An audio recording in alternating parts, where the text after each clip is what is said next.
Welcome to Yoga Basics with Marti to build mindful awareness of body and breath, release patterns of strain, as well as build physical strength and mental focus.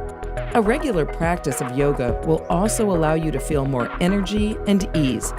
For Yoga Basics with Marti, you'll need a yoga mat, and you might like to have some yoga blocks, a blanket, and a bolster on hand, as well as a chair. And remember, if a pose doesn't feel comfortable, feel free to watch and modify it as you need to. And now, Yoga Basics with Marti.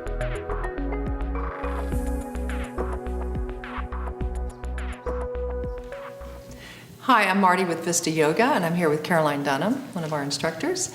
And we're going to show you yoga postures and movements today that help counteract tightness in your hamstrings and weakness in the low back.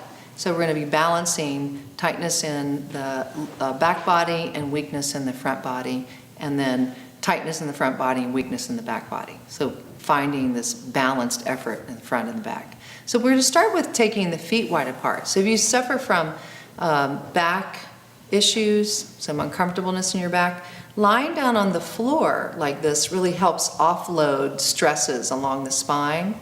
And taking the feet a little wider, dropping the knees in, helps to broaden the back body, especially around the sacral area. So just take a few breaths in and out like that. And so I want you to start to learn to breathe in and out through the nose. It's a real problem for people. If you have stuffy nose, you can do the neti pot to open it up. But just to practice breathing in and out through the nose really helps activate a muscle group called the transversus. It's a really deep internal organ of respiration. It actually moves in a kind of a circumferential area across the belly, and it attaches into the lower back. Most people don't use this muscle. It's primarily used on the end of exhalation. So to feel that muscle work, we're going to start to tilt the pelvis anteriorly and posteriorly. So on your exhale, press your sacrum down and draw your buttocks bones and your tailbone up. On your inhale, you'll take the sacrum and tip it down towards the floor and feel the lumbar spines move in. And then exhale through the nose, activating this muscle, the transversus, and lift the buttocks bones up and in again. So just a simple back and forth movement to start to facilitate this respiratory muscle. And on your exhalation, maybe start to tip your chin back. Notice the neck spine releasing in the back of the skull, and then on the inhalation, drawing the chin. As the lumbar spine moves up, the chin comes towards the chest, giving a little squeeze to the glands in the throat. Now what's important here is to move slowly. We tend to speed things up. We get into fast mode. So when you're working with the breath and when you're working with these postures, slow it down a little bit. Notice what you're feeling. Pause at the top of the inhalation. Move slowly into the exhalation. Pause right at the end of the exhale to feel the abdominals engage, to feel that muscle, the transversus muscle, press in towards the spine. Last time here, inhaling. This is a wonderful way to wake up. If you wake up with tightness in your back and your bed, just bend your knees, place your feet on your mattress, and do some of these rocking movements. Really, really helps. Really helps release tension in the low back, and it starts to engage the muscles of the abdominals. Then from here, we're going to draw the right knee into the chest and extend the left leg out along the floor. Now another thing to watch for the back is what the head's doing. Because as we move around our day, the head tilting forward causes pressure on the low back in the sacral area. So here we can start to lengthen the back of the skull away from the shoulders.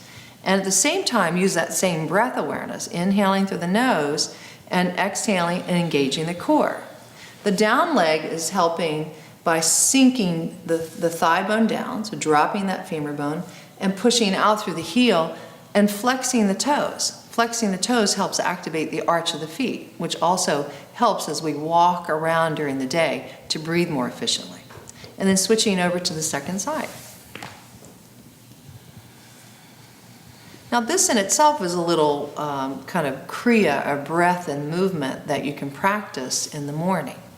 And what you could add to this is arms stretching out and up overhead as the legs push out energetically, and then exhale through the nose, engaging the abdominals as you bring the knee into the chest. It's a core strengthening movement, and it's also a releasing movement for the tightness in the lower back.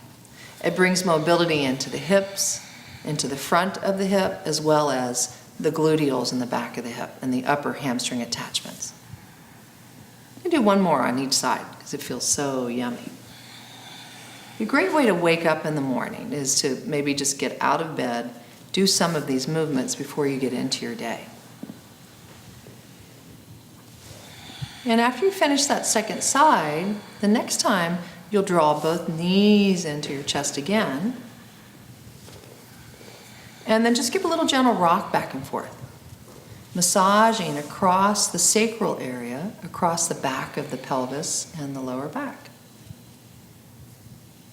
And then when the feet land down onto the earth, if you can, pick up a strap or have a towel or a belt nearby. We have these yoga belts that we use at our center, and we'll make a loop in it.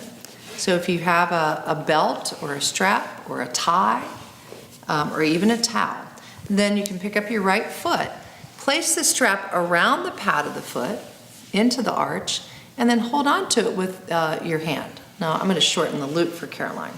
Now when you hold this strap, one of the things that people do is they tend to pull. And what I want you to do is actually just back the thigh up a little bit and push through your heel.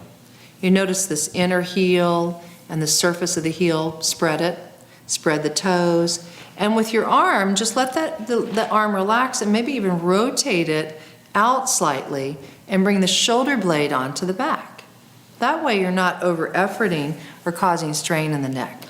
On the inhale, you'll press into your down foot, sink your pelvis, feel a lengthening along the spine.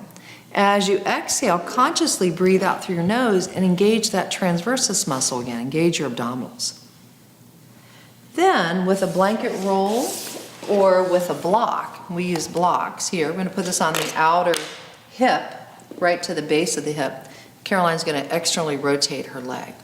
Now, the bent knee is going to come into what we call a bound angle. So you just walk that foot a little bit more towards the opposite glute. Then you can kind of reach up and choke up on the strap a bit. Now notice she's got really good action in the feet. Notice if your toes just tend to go to sleep. Can you spread your toes a little bit more and trace the feeling? So we have this little kind of mantra, feel the feels. Really feel, notice sensation. Notice the opening in the back of the knee. Notice the stretch along the inner groin up to the heel, to the big toe. These are energy lines in Chinese medicine. They're called meridians that activate the kidney, the liver, and the spleen. It also opens up the creases to help promote lymph flow. So if you're feeling stuffy, or if you're starting to fight off a cold, or you're feeling really fatigued, just these poses that we're doing will really help boost your immune system. On the next inhale, Caroline's going to lift her leg up, up, up, up, up, up, up. Good, very nice, very nice. And then she can cross that strap to the opposite hand, and then take the free hand onto the thigh. Now when you transition there, you might find it's a little tighter. The IT band gets pretty tight. So you give yourself a little more strap here. And again, avoid pulling, especially in this outer lateral sheath of the leg. This is connective tissue that attaches to these muscles, and we want to work with it in a very mindful way. So just enough effort so you feel the stretch, and she's stretching and pushing out through her outer heel, pulling back on the big toe mound. Coming up from there and then releasing the leg out onto the floor. Good. And you can stretch both legs out. Pause for a moment and notice the difference in one side to the other. Maybe you'll feel kind of energy moving along what we call nadis. They're referred to as the rivers that energy moves through in the body. And then bending both legs again, placing the feet on the floor. And then we'll take the strap into the opposite foot. Now this little practice in Sanskrit is called Supta Padankrustasana. And it's supine, and it's hand to foot pose. So if you can get your hand up to your foot, great. Don't have that be your goal. Really have the goal be to extend the hamstring and to really open the back of the knee and to ground the hip and to lengthen the back of the spine. If you have back issues, tightness of the hamstrings is one of the culprits to pulling the body, pulling the tailbone or pulling the pelvis posteriorly, which contributes to the tightness in the back. On the next inhalation, we're going to add our block.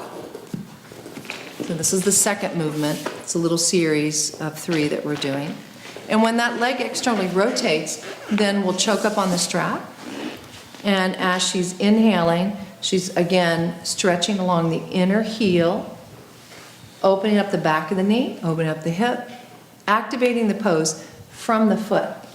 This down foot is creeping in, walking a little bit closer to that buttock cheek, and this knee is sinking down. So get really heavy in that right side body or left side body, whichever side is dropping into the earth there. And take another breath. Feel the whole pose, opening up the inner line of the leg, and then exhale and lifting both knees up, both legs up at the same time, and then transitioning the strap. So now the strap comes into that opposite hand, and using the down hand of the stretching leg to help roll that hip down. As we sit and as we get older, the hip gets tighter and it tends to roll up, and we lose the space in the lower back and in the SI sacral area. Taking a deep breath in, feeling that sensation of stretch along the leg and moderating it. So don't go too fast and don't go too firm. You can even bend the knee if you're feeling some uncomfortableness and re-extend as you exhale. Then when you come out of that, then stretching both legs out all along the floor. And again, give yourself a pause to notice what you're feeling. Hopefully you feel a sense of balanced effort, of integration in the body.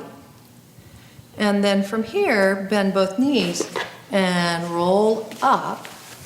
And we're going to take a fold out over the bent leg, and we call this the deer fold. So bending both knees to the left. Let's go to the left first.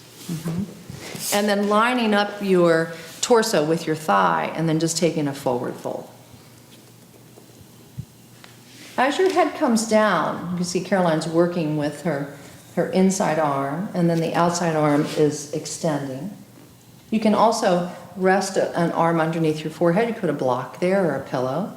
And just take a few deep breaths in and out, lengthening along the spine and opening up this, what's called the lumbar area. And then sliding both hands in and coming over to the opposite side.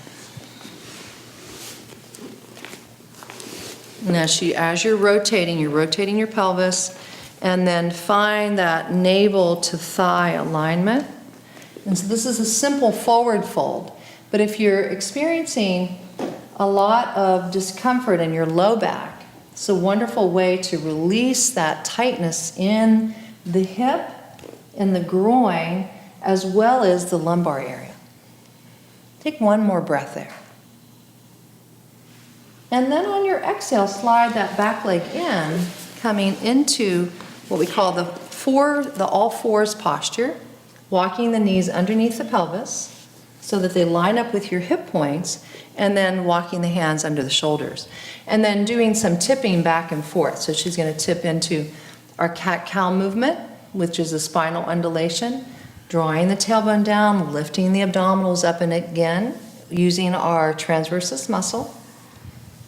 as well as the deeper psoas muscle, and activating the more superficial rectus muscle. You can feel it moving on your own body. Capitalize here on drawing the shoulder blades onto the back by pressing the heel of the hand towards the knees, a little tractioning. Good. Then from there, we're going to come into what's called the all-four balance. So not only do we want to release the low back, the strain in the low back, but we also want to bring a balance of strength. So this movement, we're going to start by extending the right leg back, and she's curling her toes under to really accentuate this lengthening of the calf muscle, and then start to float the heel up to line up with your buttocks bone. Now when you do this, what's important is that pelvis stays neutral. On the next exhale, she can bring her knee into her nose. Okay, and again, this is what you'd call a kriya. It's movement with breath. And move slowly and move mindfully. Consciously breathing in and out through the nose, engaging the abdominals as you exhale. Just do as many repetitions as works for you and your body. You can pause anywhere along the way. When you get to the last repetition, we're doing about 5 here. You can pause. Check that both hips look down, like you have these hip lights or headlights. Then balancing on the right hand, maybe walk the right hand a little bit, extend the opposite arm out. Now here we're balancing the left shoulder blade with the right hip. On the inhalation, press back through the heel, lift up through the front arm, hugging that bicep, that inner elbow, towards the ear, squeezing the inner thighs together. Take one more breath here. Lift the sternum, look slightly forward. Exhaling both hands to the earth. You could take downward facing dog here or child's pose. This is the dog pose. Breathing in, pressing the earth away from you, lifting your buttocks bones up, taking the thigh bones back, stretching the heels towards the outer mat. And then returning back to earth. Pausing, feel the touchdown, walk the knees under the hips, line the hands under the shoulders, and then beginning with the second side. So inhaling, curling toes under, find the extension, find the breath. Then start to float the leg up on the next inhale. Check to balance the pelvis. Sometimes working with a mirror is helpful. Also, we don't work with mirrors. We really look to feel, maybe even just touching your hand onto your hip, putting your hand on your sacrum, just to notice if it feels balanced. Then from there, on the exhale, drawing knee into chest. So as the knee comes in, she's folding, engaging the abdominals. Inhale, find the extension, pressing the heel away. Really just to feel these muscles at that lower buttock, again, engaging. And Caroline has a lot of flexibility in her spine. So over time, some people have hypermobility in the low back and the mid back. So this movement, going slow and creating strength and steadiness, is really important. And then on this next extension, you'll pause. Feel that buttocks bone line up with the heel, both hips looking down, and then add the opposite arm extension. Now you can notice that she's turned her bicep towards her ear. So the palm faces your body, faces the midline. That helps release strain in the shoulder. On the inhalation, press in the down hand, push through the back heel, reach long, and then hug what we call this mystical midline, the abdominals, along the spine, engage. Lift the sternum, look forward. Exhale, both hands down. Shift into downward facing dog or take child's pose and breathe. And then just allow what just happened to settle in. Feel the strength of the breath. Feel the length, feel the steadiness. And then coming into downward facing dog. Stepping right leg through. We're going to rise up into crescent pose, so place the hands onto the thigh. Notice the hips. You can put your hands on your hips if you need to notice where they're at to steer into space. Good. Now find that reach forward through the right leg and the extension of the back leg that we just practiced on all fours. And then inhale to sweep the arms up, rising up. So this is taking those actions of the floor and then building into a standing pose. Exhale, hands to the earth, shifting over second side. So think of whatever you're doing in your yoga practice, how can you integrate it into the rest of your day? So finding balanced effort as you're standing, finding strength through your feet, through your legs, finding that long, expansive breath, which helps keep us focused, keeps us calm, keeps us alert. Exhaling, coming back down to earth. Good. And then step, why don't you start with your left foot? Step either your left or your right foot forward. We're going to come into, it's called side angle. So lifting up into warrior two to start with is a good place to kind of begin. So stacking the front knee over the ankle and then firming into the back thigh. Now I'm going to place a block to the inside of Caroline's ankle. So use your block, use your brick. You can also use a chair if you have a chair nearby. And you can also place your forearm onto your thigh. So here's the first variation of side angle, stretching the arm up and over. And I find sometimes the easiest way to get the arm to come over, especially if you have a lot of tightness in the front of the chest, is to sweep that arm forward and take it over your ear. And again, now we've got bicep to ear. Take a deep breath there. If you have a block, place your hand down onto the block just to the inside of the ankle and the knee.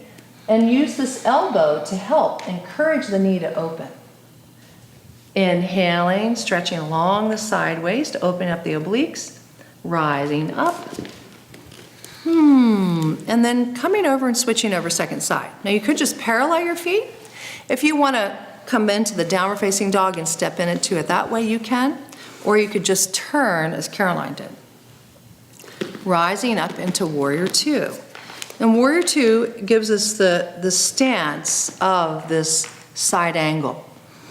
Stacking the knee over the ankle, stretching the inner groin, pressing into the back thigh. And then inhaling, lunging forward, coming to side angle. Now this pose builds strength of the feet and the legs and the pelvis and also the core. So as you're exhaling, be sure to feel that zipping up through the front line of the body.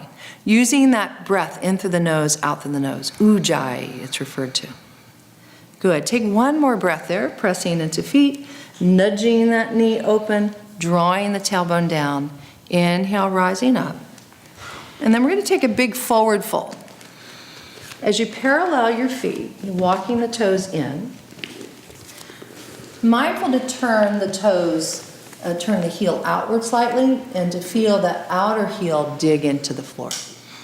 Then taking hands to hip crease or binding behind your back. You can lace your fingers, lift your upper chest. Good. Now before you go down, actually go back with the thigh bones as you're lifting your spine up, and then to counterbalance, slowly lower down. You can also bend your knees slightly here if you need to, if you've got really tight hamstrings, releasing. Okay, if this is challenging for you, binding behind the back, you can also take a strap or a towel and you can hold on to it. So you can just hold on to that towel or hold on to the strap.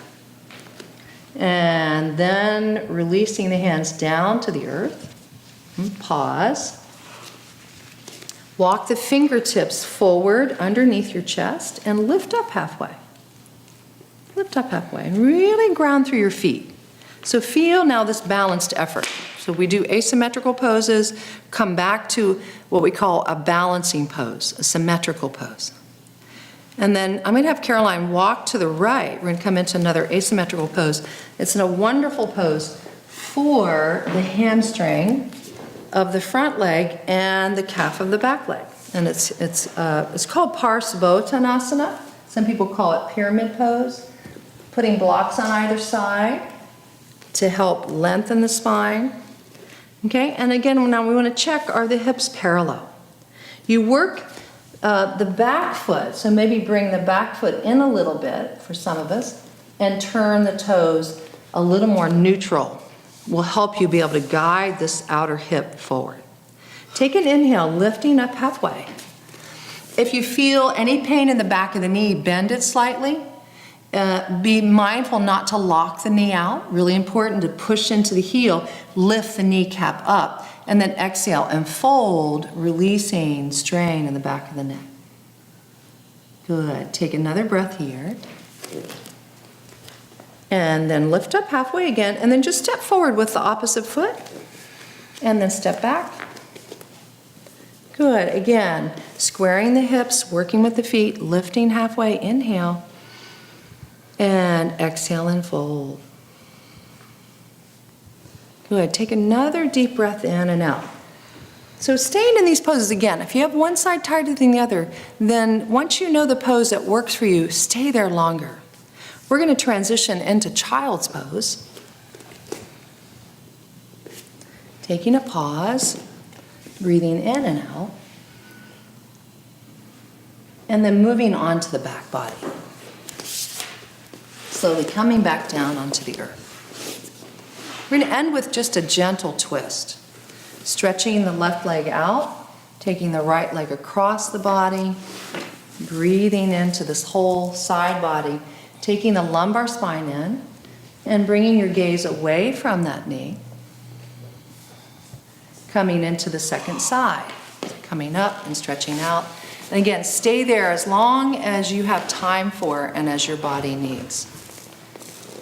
Take slow, mindful inhalations, mindful exhalations, working with your breath and your body. Get to know your breath, get to know your body. There's always things that we can work with in coming back onto the earth. So we're giving these opportunities to have these beautiful bodies. So I hope that through this practice that you learn to appreciate your body and to be able to work with it, to calm and steady both your mind and your heart. Namaste.